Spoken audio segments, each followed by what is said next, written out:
আসসালামু আলাইকুম, শুভ সকাল। Welcome to my YouTube channel to FM lifestyle.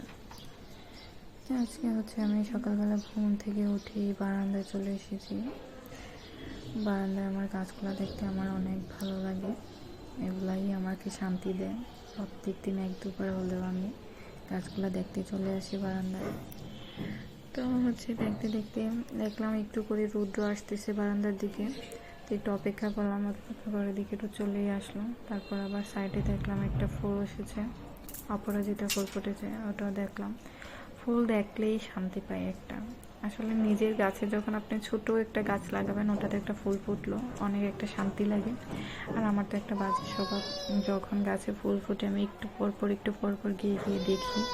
আমি বারবার দেখতে থাকি। আমার ভালো লাগে গাছ দেখতে। নিজে তেমন পরিচর্যা করতে পারি না, তাই এত গাছপালা লাগাচ্ছি না। তো ভাবতে ভাবতে সকালবেলা আজকে আমি লেট করে ঘুম থেকে উঠেছি। তো আজকে রান্না করবো ভাবতেছিলাম, পরে নুডলস রান্না করবো।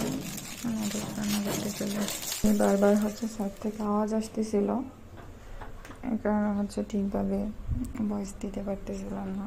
তো এখানে আমি বাঁধাকপি কুচি করে নিচ্ছি। তেমন কিছু ছিল না, তো বাঁধাকপি, নুডলস, ডিম এগুলোই ছিল। তো এগুলো দিয়ে রান্না করবো আজকে সিম্পল সকালের নাস্তা। শীতকালের রাত এত বড়, ঘুমাই ঘুমাই রাত ফুরাই না। তারপরেও কেন যেন সকালবেলা ঘুম থেকে উঠতে পারি না। সকালবেলা আমার অনেক কষ্ট হয় ঘুম থেকে উঠতে। মনে হয় যে সকালে উঠে কান্না করি, যে সকালবেলা আমি যখন রাতে ঘুমাই এটা চিন্তা করি যে সকালে ঘুম থেকে উঠেই আমার রান্না করতে হবে, সকালে নাস্তা বানাতে হবে। তখন আমার খুব খারাপ লাগে, যে মাথায় একটা টেনশন থাকে, ঠিকভাবে ঘুমটাও হয় না, যে কখন সকালবেলা লেট করে উঠবো, লেট করে উঠলে লেট করে খেতে হবে। এই কারণে যাই হোক, তারপরেও মানিয়ে নেই। আগে অভ্যাস ছিল না, তো তাই জন্য এরকম একটু কষ্ট হয়। আস্তে আস্তে ঠিক হয়ে যাবে, অলরেডি ঠিক হয়ে যাচ্ছে। তো এখানে আমার নুডলস রান্না প্রায় শেষের দিকে।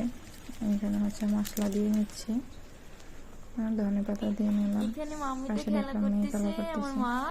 আরে মামা মাম মামিটা কান্না করি সারাদিন, শুধু কান্না।